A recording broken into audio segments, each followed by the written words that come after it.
Pangkaraniwan sa ganitong allergy ay binabaliwala na lang natin. Ito ang mga allergy na at unstoppable sneezing, mga kati sa mata, kati sa ilong, at saka talagang nakukuha ito sa mga alikabok sa loob ng bahay sa paglilinis.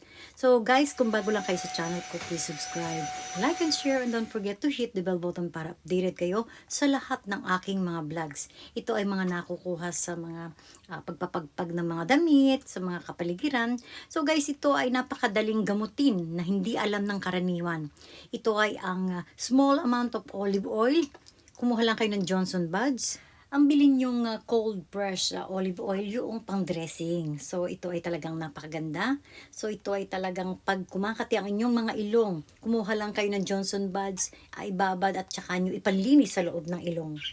So, same process, kumuha kayo ng Johnson Buds at saka nyo ngayon ipanlinis sa mga gilid ng mata ninyo, sa mga pilik mata. So, don't worry guys, hindi lang sa Japan ginagawa ito, kundi ito ay talagang popular sa India na talagang binababad ang kanilang mga mata. So, syempre, pag-iingatan ninyo ang mga ganitong bagay, lalo na kayo ay naglilinis ng mga bahay, mag-mask.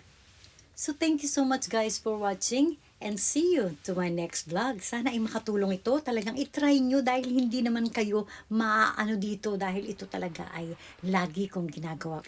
So guys, itry nyo talagang promise, hindi kayo mapapaano dito. So, see you to my next vlog. Bye!